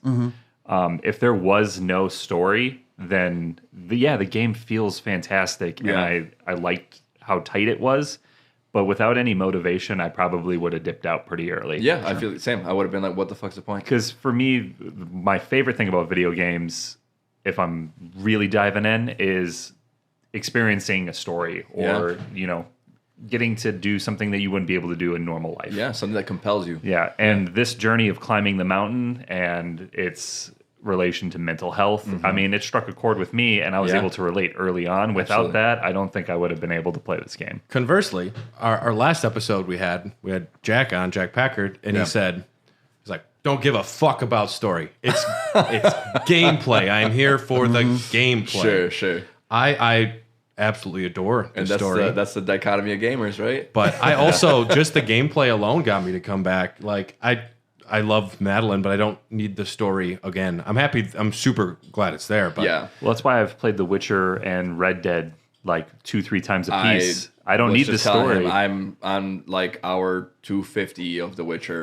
playing it again. I don't need the story anymore. I just like cutting up Nilfgaardian soldiers. Agreed. I just like that kind of lore too, though. So I'm a sucker for that shit. Turn up the difficulty and go on a hunt. Literally, being like a Witcher. Yeah, like taking it serious. It's like I love the Hemsworths. You gotta craft those elixirs, man. You gotta craft those potions. Meditation? What's meditation? I don't meditate. I heal with milk. Yeah. As an adult, I was like, if someone was like, what's your favorite, if you could be a superhero, who would you be? And I was like, Geralt of Rivia. Yeah. Fuck yeah, dude. That's the superhero I want to be, for sure. Yeah. You want to have, it's so funny. Throughout the lore of this, even if you read the books in The Witcher, I know this is a tangent. I have two of the books. But in the lore, they're like, oh, Geralt experiences no emotions. That motherfucker is feeling everything. Yeah. I think he can experience them. It's hard. He can't express it very well, them. yeah. Yes. Yeah. Getting back to what you were saying about less is more. Yeah. This game works very well at keeping the story at the beginning and the end, keeping the scenes small and to the point. One thing I love that they do with this is they don't explicitly say Madeline's depressed because of a bad relationship and this happened in her life and this happened in her life. It's just like, it's relatable because it's just about mental health struggles, not about what caused the mental health struggle. Yeah. And I think it's great that it's not trying to psychoanalyze why they became that way. It's just relatable for everybody. Instead of, if they were to say this is about Madeline's journey with being trans, and they make it explicitly about that, it would be not as easy for everyone to relate to. And it is about that, and it's also about a breakup. It's also about just self-doubt. It's about all of these things, which you bring to the table your own and then later fucked up history. Yeah, everybody's got some baggage, and this story just kind of fits whatever is going on in your life. You can relate to it. Well, it's almost I would call it like a mystical psycho-realism, if that sounds too highfalutin. It's kind of like, it's the story it's telling is essentially just one big metaphor, but it's climbing doing it a mountain. Exactly. It couldn't be the more obvious metaphor. Yeah. And so it works, but it's like so on the nose. Yeah. And then you get like mystical powers that help you get through it, and it's all supposed to be metaphors for gaining new abilities, new coping mechanisms, yada yada. And I think that on that level, it completely just blows it out of the water. Yeah. And even some of the levels are, if you're not paying attention to the story, you're in the hotel and you feel claustrophobic, you feel like the mess, you feel the anxiety. Yeah. And the journey is represented through gameplay in subtle ways, which is really nice. At the end, you jump down the mountain with Madeline. You go to Granny's house, and you have a party. Oshiro shows up, and all the strawberries you've collected gets made into one strawberry pie. And I've started speedrunning this game where I will get 0 strawberries because I'm just going for speed. And it's really funny when you make the pie with no strawberries. Everyone's like, they're looking at their face like, fuck. I'm not a huge strawberry fan. I just don't like the grainy, outer. I like the flavor, but little seeds on the outside, no thanks. How many strawberries are there? There's either 175 or 202, depending on what you believe. Yeah. Okay, that didn't clear things up at all. There is 175 strawberries in the base game. In the base game. Yeah. Okay. B-sides, no strawberries. C-sides, no strawberries. That's the 175 basic ones. Then they unlock golden strawberries, or you have to beat a level start to finish without dying to get the golden strawberry, Okay. including C-sides, B-sides, and Farewell, which if you haven't played Farewell, which you two haven't, it's long and insanely difficult at points.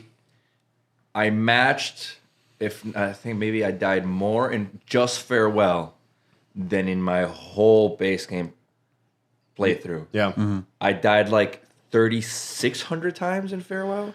It's like a lot. something like redonkulous. Like to the point that I was like, yeah, it's like, wow. I thought I was bad at platformers. And then this thing made me be like, wow, I am so bad at platformers. You can't even get to Farewell though unless you get a certain number of crystal hearts. Yeah, you like So you have 12, to beat right? you have to beat Something like that. B-sides. Yeah. Well, I'm gonna go through. I mean, I enjoy the game enough to. I'm gonna continue It's playing the it. C-sides that I didn't even touch. The C-sides are actually really nice. Yeah. Because they're super fucking short. The most insanely difficult, like three like screens. Okay. But that's it. Yeah, I It's got not like long, which is Sure, nice. sure. I'm looking forward to the B-sides. I know it's gonna be it's gonna be difficult, but Yeah. now that I've got the W under my belt, I can relax. Yeah. To me, it comes down to almost every gameplay challenge I've ever done, where things will seem impossible. But after I do it once, like Bloodborne, beating Father Gascoigne the first time was the most difficult thing I've ever done. But afterwards, I'm like, oh, I can do it. Yeah. It's so much easier going back in. Like Hades. With confidence, like with Hades. Yeah. First, Hades is a great example. Yeah. Have you ever gotten the 4th stage of the final boss? With extreme measures. Yep, where Cerberus becomes part of the battle. Yeah. Shit's awesome. Yeah. I actually. Oh man, now I want to play Hades. Yeah. It's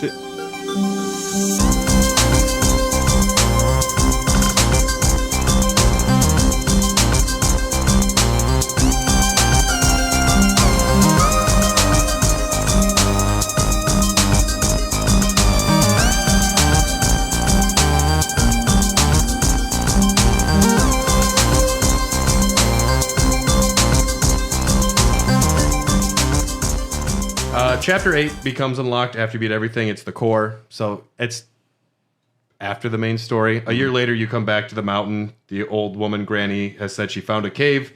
And she says the mountain has extreme power and will affect your abilities. No double dash. And you don't regain your dash when you land either. You lose your dash after you use it once. Unlocking the A side of Chapter 8 requires 4 crystal hearts. The B side for Chapter 8 requires 15 crystal hearts. And to get the C side, you need all 23 crystal hearts outside of that to unlock it. Yeah. At the end, you run into Granny, and she says, "I'm gonna die soon." You're like, "Oh, I was feeling really good. Yeah. I was feeling really good about my life after this past year. Thanks, Granny." But then Chapter 9. So this was a DLC. This one was announced December 2018. Maddie announced that Celeste would get a set of Farewell levels sometimes in 2019. January of 2019, Maddie stated the new levels would consist of a single chapter with no alternate sides or strawberries. In April, revealed it would be called Farewell, and it was a free DLC update for all platforms. The coolest fucking kind of DLC you could ever ask for. absolutely. Continued support of a game that doesn't like Try to rake gouge you for over. money. Yeah.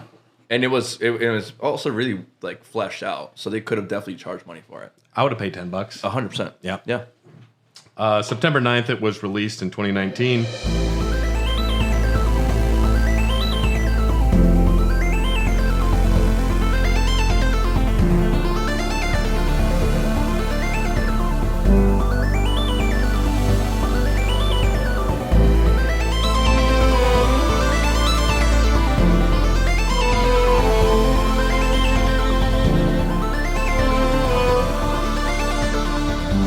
To unlock it, you had to finish the core. 8A is the only thing you actually have to do to unlock it. But the second half of Farewell is locked behind Crystal Hearts, Yep. so you need 15 of those. Because that one really ramps up. The plot is kind of bonkers for Yep. Farewell. Granny has passed away, and Madeline believes if she goes to outer space to catch the bird, it'll make Granny come back to life. Yeah. You find out halfway through the chapter, it's a dream. Yep. Badeline's like, yo, you're really... Was first, Badeline's like, this is not healthy for you to chase birds and try and bring back the dead. I'm out. I'm like, good. someone needs to tell her the truth. Like when your bad side's one, like, yo, you need to stop. Relax. Yeah. I've had my evil side say before, like, you do not need another beer. Didn't work yesterday. I'm the degenerate here, and boy, you don't need another beer. Where was that guy for me last night? But I got back from the Renaissance Fair and I wanted a beer when we watched Holes, so I had a beer. You watched Holes. You watched Holes? First time ever. No shit. Yeah. All of a sudden, you're like, now I'm in. Yeah. I've never seen it before. I watched Slither.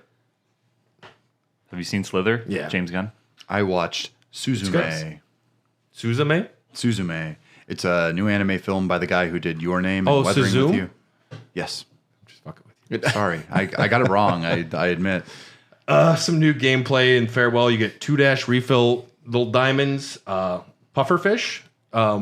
They when you get close, you go and they get big, and then they'll explode you different directions. Also, jellyfish. You hold onto the jellyfish, do a bunch of gliding. There are multiple secret paths through this. Yeah. If you're really good. There's also like special demo dash segments they added just for speedrunners to like be hot shit. Yep. At one point, you run into the internet cafe where the Barry OS it does wave dashing in you. Yeah. Which you guys haven't seen this. It's a super like cute tutorial video on how to wave dash because they realize even when they explain it to you, it's not going to be obvious. No, it's not. No. It's very tough. Have you beaten Farewell? Yeah. Yeah. I really enjoy. So it was a little bit more personal for me because I recently had gone. My grandma passed away. So the themes really, I guess, kind of come like they really hit home, right? Granny passed away, and Madeline's just trying to kind of like, oh, if I do this, I can bring her back, right? And you're also trying to like escape the reality of what happened, right? And I found myself doing somewhat, very similar things, right? When you're coping with death and all these things. So it really hit home.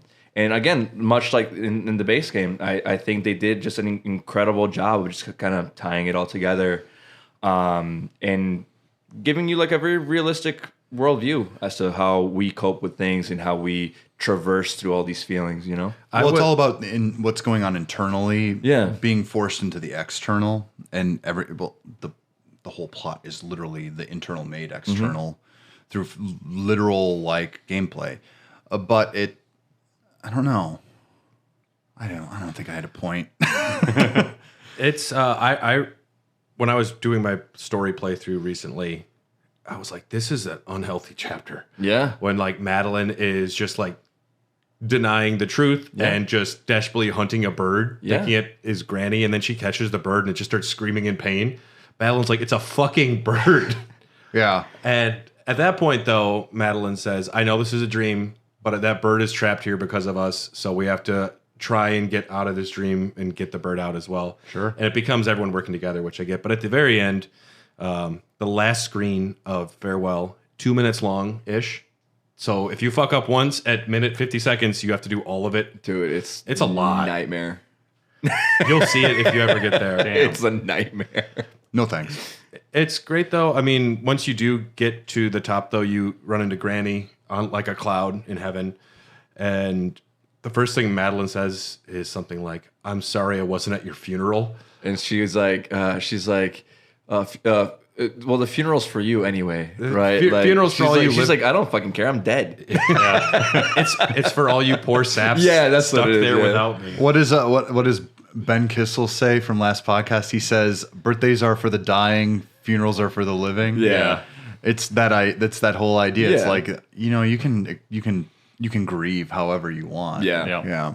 Yeah, and Madeline skipped the funeral because it was like too intense and didn't know how to deal with it. I've done it before. I've missed funerals, and I feel horrible about it. But Granny's right.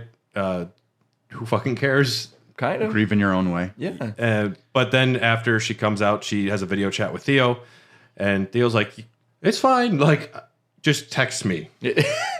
We were worried sick. All you have to do is just say like, hey, I'm okay." Yeah. It was in this scene that there is a trans pride flag in Madeline's room. Very small detail next to her computer. And that's when people were theorizing, like, I believe Madeline is a trans character. Got it. Okay. And Maddie Thorson wrote a long, wonderful statement about it. And they explained, like, yes, Madeline is trans. Like, that is part of the character. And it was a personal journey for Maddie as well, for the creator. And it's a really well-written, long article, worth reading. I'd recommend doing it. Yeah, I have read that, yeah. Yeah, it's... M to F, right? Yep, and it's hard to put yourself out there and to, like, put yourself out on the line and just to, like... But you also have to tell... I think that's the most honest form of storytelling is when you write what you know and you don't pretend like you know everything else. I think that's critical to... Because everyone has a story to tell, but if you want to pretend to be someone else, you're not going to hit those same, like, emotional heights. Like, even with art. Like, when I make stuff, I have to make stuff that connects with me emotionally. That might be something weird and demented, or it might be something stupid and silly. Yeah. But it has to resonate. Yeah. Because if you're not being honest with yourself, you're making bad art. And too many artists to do it. Because I don't know if you guys ever went into, like, a gallery of some sort and you looked at something on the wall and you said, wow, there's just nothing here.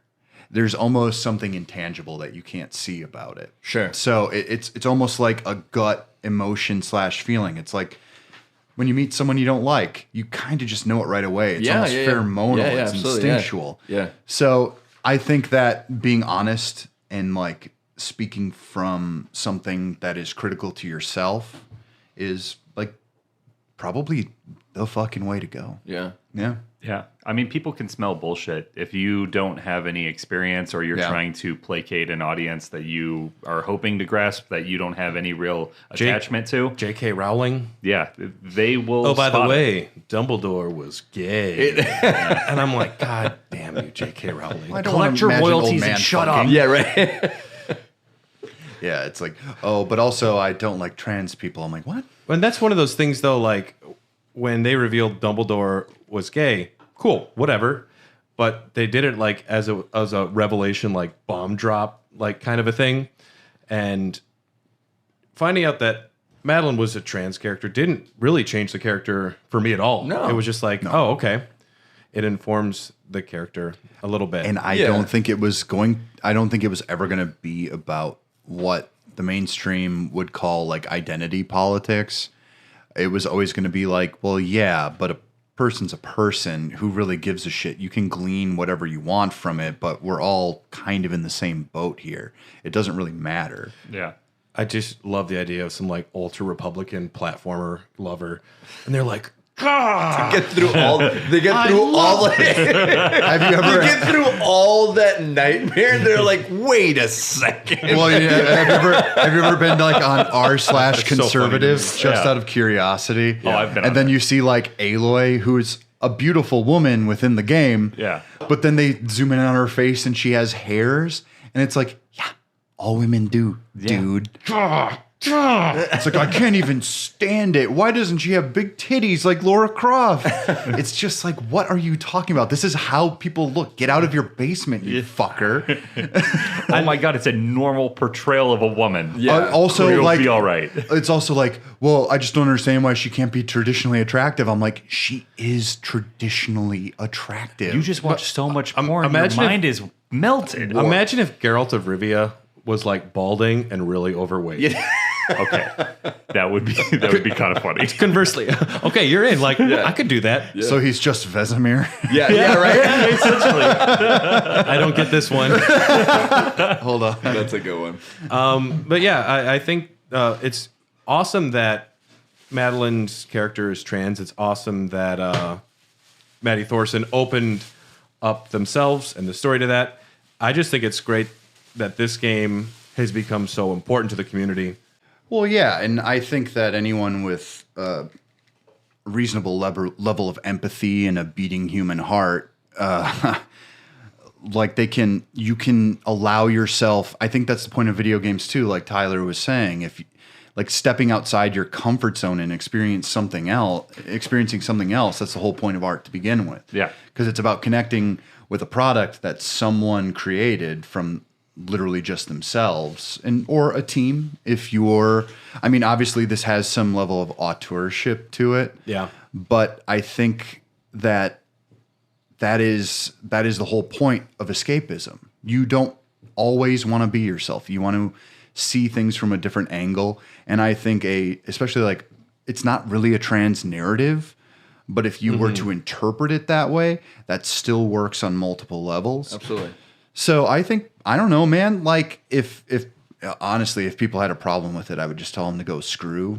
So, I think that's what's important about games in general. And I think with Indie Month, especially, these are all things that are not built in boardrooms. These are things that are built by smaller teams who can do a little bit more with storytelling and ideas rather than focus testing it to hell and back, because I've gotten so frustrated with AAA games. Yeah. And this is like a perfect example of like one of those indie games that is just like, oh yeah, well, people are going to be talking about this forever.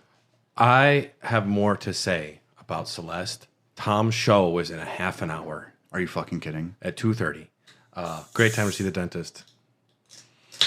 2:30. Get it, guys? Oh, that was good. Oh, that was. Dude, you're fucking hilarious. Get out of here, dude. Get out of your own house. Just wanted to briefly mention there is variance mode if you want to go in and change the game speed from 50 to 160%.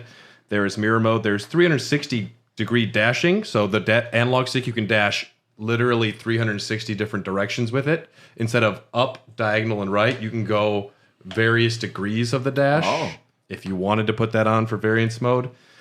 There's some other things in there, like you can add hiccups, which make you bounce slightly randomly sometimes and make you lose your grip. Why? I know, right? It's hard enough, homie. Why? Assist mode is great. If you are super struggling and you want to just get past the screen, turn on assist mode, and you can like turn on infinite stamina, infinite air dashing, invincibility. There's a debug mode. There is a cheat mode. Check out Theo's Instagram account. It's very cool. This game was nominated for Game of the Year alongside God of War 2018, Spider-Man, Red Dead 2, Assassin's Creed Odyssey, and Monster Hunter World. That's crazy. That's crazy. That is saying a lot. That was a stacked year. Holy shit. That was a stacked year too, though. That's almost like this year. Yeah. This year's it's stacking out to be pretty good. It is. This year's blowing my mind. It's in the top 10 most active speedruns on speedrun.com. I'm going to read my counts because I brought my counts. I don't think you guys did, but for overall deaths, I have 33,958 across all consoles and plays. Total time, 133 hours and 49 minutes. Fastest clear with all strawberries and hearts, 6 hours, 54 minutes and 37 seconds. That's pretty fast. And that's all seasides and all hearts and strawberries. Fastest any percent time, I have 1 hour and 59 seconds. I haven't gotten sub 1 hour yet, but wow. Yeah. Damn. Fucking pro. It's fun. I like this game. I do like this game. But let's rank quick. We're gonna do the game ranking now. Let's do it. Let me pull it up here. Here of the Dogcast ranking. I can't wait to see Tom in a wig as Olivia Newton-John. Okay. So Celeste or Dredge? Celeste. Celeste or Doom 2016? Doom 2016. Celeste. Okay. Celeste. Okay. Celeste or Super Monkey Ball? Celeste. Celeste or Tetris? Celeste. Wow. That's tough. That's interesting. That was a tough one. Celeste or Castlevania Symphony of the Night? Symphony of the Night. Symphony of the Night. So Celeste. If you haven't played the other game, you can't vote. Nope. So, Brad, tiebreaker.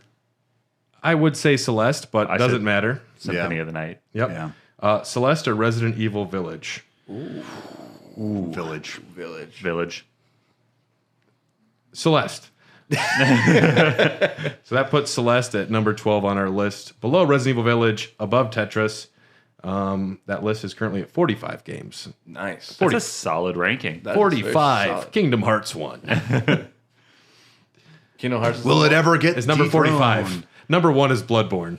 Oh, nice. Yes, you want to be a lower number. If it got up to Bloodborne, I'd be a little impressed, but that is super hard to. Based on all of our collective like experience with these, yeah, Bloodborne is really hard to beat. Yeah. Yes, because it's also like a group ranking. Yeah. Yep. On the next Raw Dogs, we will be discussing Inscription, a wonderful, simple deck building card game with nothing weird going on in there. We're going to be joined by the wonderful Ruby Hart, a co-host of mine from Need for Speedrunning. Nothing weird about this game. This game is very straightforward. I have not played it yet. Ooh, You better get going. It's not long. You but- said like 10 hours? See, the problem is Dylan told me it wasn't long. So I got about 3 hours in. I'm like, oh, I'm almost at the end. I wasn't. Yeah. And then I got consider- about 3 hours further, and I'm like, all right, I'm almost at the end. I wasn't. It was longer than I thought it was going to be, according because you said it's like a pretty small little game, and it wound up being like 12 hours. Is yeah. fine. But that's the a thing full is, game. the thing is, like, it's got finish lines that they show you, and then they're like, "Oh, we're not even racing that anymore." Like, "Oh, fuck you, we're playing a different race now." I'm like, "Whatever." I love that. I do too. But I want to. Let's be clear. I consider a 12-hour game to be not that long. I agree. That's something I can work with. That's something I can roll with. Though the fact that this is technically a roguelike in a lot of ways, it muddies it up. I beat it within a 24-hour period, though, from start to finish. I fucking marathoned it. Yeah. Yes, and then the Dogcast will be back to convene to discuss how Xbox will prevail over the evil PlayStation Spartacus. Yes. Hail Xbox. Hail Xbox. Hail Satan. Julian, thanks so much for joining us today. Thank you for having me, guys. It was awesome again. You're wonderful, man. Thanks. Let's have you on again soon. I would love that. Thank you guys so Perfect. much for having me. Yeah, perfect. I love your opinions on Do you have games. anything that you want to like plug or say? No, I don't really have much. Do you want some attention? You want to No, plug your super no. Instagram? You want like Definitely them to not. look at Definitely your face? You want them to gaze upon your glory? No. Just very thankful that you guys invited me back on. Man, this is awesome. I love talking about games. So if there's anything that, especially even Indie Games Month, or if there's something that you hear about from us that you say like, oh, I'm really into I this. already told Brad, I was like, you gotta get going on The Witcher because I got a lot of things to talk about. Well, first is Resident Evil 4 remake. Ooh. I still got to get you that. I got to finish Tears of the Kingdom. I got to play Pikmin. I got I to play do have Okami. I do have to finish Tears of the Kingdom. They released Plague Tale They this released year. all I the got to play Pikmin. Plague Tales, both of them. Both of them. Yeah, I got Also, a little The Witcher, list. The Witcher's a really good winter game. Okay. Yeah, it is. It's a really good winter game. And I am, my God, I that am is doing like my cozy. my Yeah. yearly. I am just playing Assassin's Creed because I just do. And I'm as far almost as there. like story that I don't care about, mixed with gameplay that isn't that good, it is scratching those itches for me. But yes, this has been Raw Dogs. Thank you for all your support. If you want access to these episodes in advance, as well as much earlier episodes of Elden Dogs, exclusive podcasts, our movie review, Doggies After, our Popcorn Dogs, we have tons of episodes out that are only available to Patreon. Check out patreon.com/Hair of the Dogcast. Special thanks to executive producers Ryan Christianick, Jordan Hoff, Phil Wright, Kip Kipper, and Brian Ward. We appreciate all of your support. And if you have any thoughts or concerns, you can tell us. We would listen. Brad will listen. I will read them. Brad will read them and hear them in his head over and over. Find us on Facebook, Instagram, Twitter, Threads. Do we have a Threads now? We do. I haven't done nothing with it. All right, I'm gonna get. I'll get Not on much Threads. has threads in general. And we are going to have a Blue Sky soon. If that's Didn't even know that was a thing. it's not easy to get into, and it's very exclusive and not a lot of people. But we'll be on there within a week. So if that's your thing. Also, we're on YouTube and we're on Hangovers all across Milwaukee. We will be hungover coming near you. I'm gonna be hungover tomorrow. Planning on it. Thanks for tuning in. Shout out. Bye, babies. YOLO. Love you. LOL.